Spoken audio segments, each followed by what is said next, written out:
Sorry. My question is to Shashi Tharoor. Happy Onam first. Oh, thank you. You too. You mentioned about Britain. Mentioned that Britain left India in a worse off condition than had it been without Britain. You also mentioned about reparation from Britain.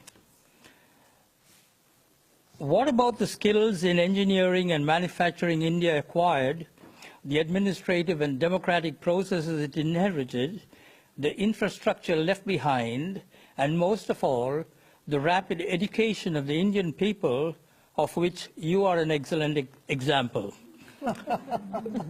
Surely, no one can price these intangible values that were gained during the British rule in India and propelled the country to its present position as one of the leading countries in the world.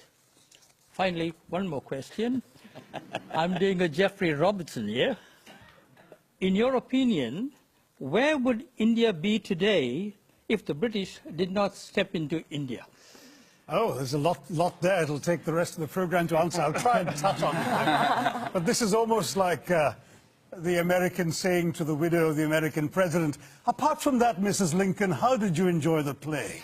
I mean, you know, really, the British came to one of the richest countries in the world, accounting for 27% of global GDP in 1700, 23% in 1800, and over 200 years of exploitation, depredation, loot and destruction, reduced it to a poster child for third world poverty, just over 3% of global GDP, 90% of the population living below the poverty line when the British left in 1947, a literacy rate, you speak of education, a literacy rate below 17%, and a life expectancy of 27.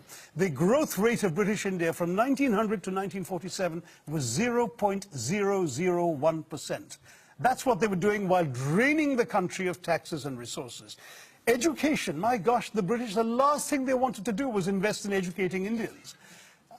Will Durant, the American historian traveling in India as late as 1930, pointed out that the entire expenditure of the British on education in India, from the nursery level to the highest universities, was less than half the high school budget of the state of New York. All the Indian institutes of technology, the engineering achievements you're talking about, were established after independence by the government of India. There is simply no comparison between the accomplishments of India rising from the ashes the British left us in and what was done in 200 years. I've given many figures. Just take one example, the textile industry, because India was a huge exporter of For 2,000 years, it was the world's leading exporter. What happened?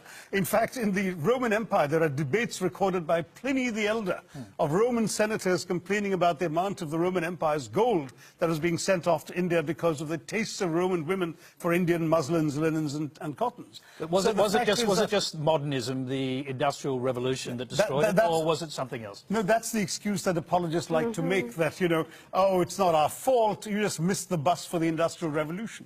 Well, we missed the bus because you threw us under its wheels, is what I tell the Brits. I mean, the fact is, in the name of free trade, the British came in and destroyed the free trade that had made India a leading exporter of textiles. The British soldiers smashed the looms so people couldn't practice their craft. They imposed punitive duties and taxes on the export of Indian textiles while lifting duties on the import of British cloth. And they achieved a captive market at the point of a gun. This is not exactly free trade, as you can imagine. Cities like Murshidabad and Dhaka in the subcontinent were depopulated. In one notorious incident, weavers had their thumbs cut off, so when the looms were repaired, they couldn't weave again. Textiles were systematically destroyed as an industry by the British. And that's only one example of many. Well, I'm going to quickly go back to our question. Now, Kevin, do you accept that perhaps the British weren't quite as benign as you've just suggested?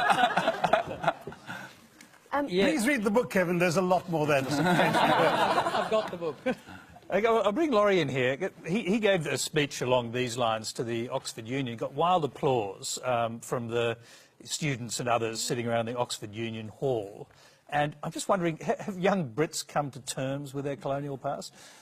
No, we haven't at all. Young Brits of every class have no idea about our colonial past, and that is being deliberately done. We are deliberately denied or kept away from education about the graphic facts of what the British did around the world, including in this country, to the people of this country.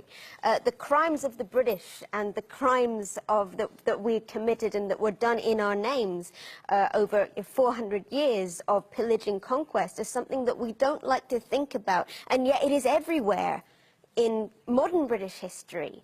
When people talk about Brexit, it's stunning to me that if you ask British people who voted for Brexit what their major fear is, their fear is that people will come to our country and take our things. And that's exactly. Why? I just can't. It doesn't compute, but we don't know this history. I took history in British schools up to the age of 18, and I got a pretty good grade. And You never learned a line of colonial history, did you? Well, almost everything that you have just said, I learned from your book. I'm going to throw quickly back to Shashi because, one of the great heroes of the Second World War, in fact, of the 20th century, Winston Churchill, you've basically accused him in your book of complicity in a famine that killed 4 million Bengalis. Rightly so. 4.3. I mean, Churchill personally took the decisions that actually not only plunged Bengal into starvation, but had the British actually purchase grain that the Bengalis could barely afford to buy in order to ship it to Europe, not to aid the war effort, as his defenders claim, but to boost the buffer stocks in the event of a future possible invasion of Greece and Yugoslavia. People started dying, and Churchill said, well, it's all their fault anyway for breeding like rabbits. He said, I hate the Indians, they're a beastly people with a beastly religion. Australian ships were docking in Calcutta port and were ordered by Churchill and his odious paymaster, General Lord Chervil, not to disembark their wheat, but to sail on to Europe, where their wheat might be used in some future reserve stock. On top of that, when conscience-stricken British officials... Yes, I was going to say, did Churchill know people would die? Yes, conscience-stricken British officials are constantly sending memoranda to the Prime Minister personally, because it was his decision, saying that people were dying literally on the streets, and all Churchill could bring himself to do was write peevishly on the side of the file, why hasn't Gandhi died yet? Wow. And this is the man the British want us to hail as an apostle of freedom and democracy, when he has as much blood on his hands as some of the worst genocidal dictators of the 20th century. Well, thank you.